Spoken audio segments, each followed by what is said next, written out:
smallest member can make an objection. Now, Is there precedent? pardon me? Is there any precedent that you can recall? For this kind of system? Yes. No, I don't know of any. So this is the strength of the alliance. This is part of what keeps the alliance together, because every nation has complete sovereignty, and they have the complete guarantee that if they don't agree with something NATO does, then NATO can't do it. This makes decision-making at times very complicated. So let's look at the decision to go to Afghanistan, for example. So if you look at the forces that are in Afghanistan, you will notice that there are a number of NATO allies that do not have soldiers serving in Afghanistan. They don't. Some allies have soldiers serving there, but only, say, in logistics functions or at headquarters. They don't have combat troops there that are fighting the Taliban. So that was the price of consensus. Because when they did the negotiating process among the allies to create a NATO mission in Afghanistan, there are some allies who believe that they could not receive the support of their population to have combat troops fighting in Afghanistan. And therefore, their price for agreeing politically to this mission was to have no soldiers there. And so all the allies then have to agree. So in order to get a consensus decision, there's a lot of negotiation and trading going on between these allies. Remember, one ally brings the issue to the table. In the case of Afghanistan, it was the United States. The United States then convinces some other allies to support it, and then they then try to collectively convince all of the allies to support it. And then there are trade-offs, political trade-offs. This is a democracy in a way. You know, every ally has an equal voice in the North Atlantic Council. So sometimes allies want something in exchange for their support. And it may have nothing to do with NATO. Remember, 22 of these allies, or maybe 23, is Montenegro in the EU? So 22 of these allies are also European Union members. So they want things, potentially, and maybe not related to military, from some of these big allies that want their support. So there's political negotiation that goes on. And there's one very interesting example. One NATO country was blocking a decision that some other countries wanted. And that one country wanted support in the European Union for another issue. And the countries that were being blocked in NATO then blocked that country in the European Union. Okay, so they had to come to terms. You agree to what we want in NATO, we'll agree with what you want in the European Union. You see, so it's a political process and a trade-off, so that everybody gets something, and everybody ultimately gets what they want. This is the strength of the alliance that's based on consensus, that exists solely to support the interests of its members. Partners use NATO in a very same way. They're using it as a platform to facilitate their interests. And I'll tell you, every time Armenia goes to NATO, it talks about Nagorno-Karabakh and Azerbaijan and Turkey. Okay, and working to convince members of the alliance about Armenia's position on these issues. So it's an important platform for Armenia. Azerbaijan does something similar, using NATO as a political platform for its interests. Georgia does too. But Georgia's in a different category as a partner. In Georgia made a request to NATO to join the alliance. Now, NATO has what we call the open door policy.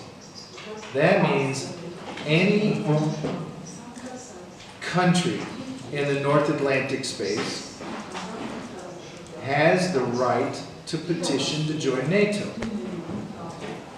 So the North Atlantic part is already in NATO. You know, it's Iceland, Canada, the United States. Now you have European countries that are left. So any European country has the right to petition to join. That is a fundamental policy of NATO. And therefore, Georgia has petitioned to join. Previously, Ukraine petitioned to join. In 2008, there was a big debate among the Allies before the Bucharest summit about what to do about Ukraine and Georgia.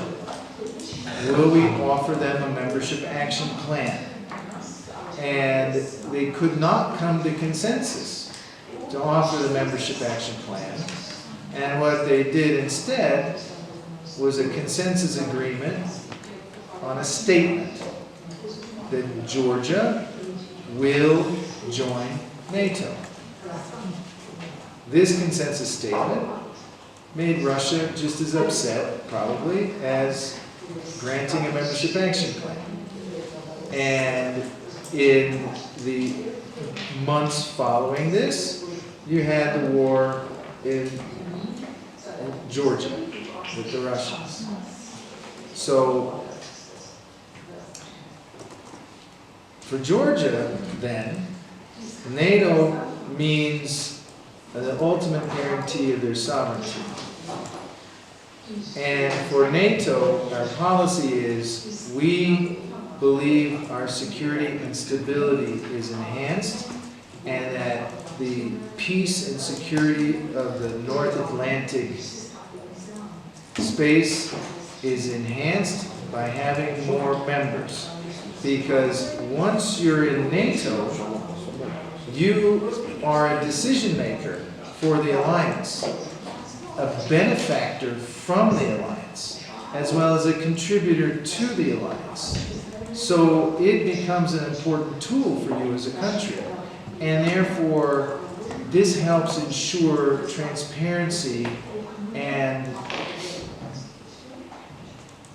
security between the members. You will notice that there's been no major war in Europe since NATO was founded in 1949, following World War II. And Europe was constantly at war before that, constantly. World War II was just the last big one. World War I before that, and many, many wars before that, between all of these allies in various fashions. And since then, there's been no war. There's never been a war between two NATO allies. We came close between Greece and Turkey over Cyprus. But pressure from the other allies on these two countries helped to mitigate this situation so these countries wouldn't fight. Because under the North Atlantic Treaty, countries pledged to resolve their issues peacefully. This is an important aspect of the alliance.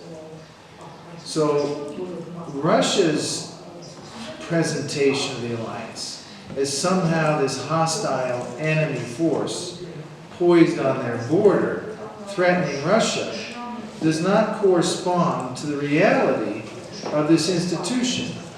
Because when you think about the situation you have, in which these 28 countries must agree in consensus to take any action, what kind of circumstance do you believe that these 28, 29 countries could agree to attack another country? It's really, it's a fantasy scenario to think all 29 of these countries are going to agree to attack another country. And now, it's not to say individual NATO allies might not take a decision to attack another country. That's possible. Because all of these countries are independent. They can all take their own military decisions if they want to, and they don't have to ask the permission of NATO. NATO does what the Allies tell it. It can't tell the Allies what to do. And this is frequently a question I get regarding Turkey and Turkey's role with its neighbors. NATO cannot tell Turkey what to do. NATO as an institution cannot put pressure on Turkey. The other allies can. The United States can, Great Britain can, France can. They can put pressure because they're sovereign independent nations. That's their right to do that. But NATO as an organization cannot, because we can only do what our allies tell us to do in a consensus, on a consensus basis. So this is a difficult thing to understand, I think, particularly from Moscow's point of view.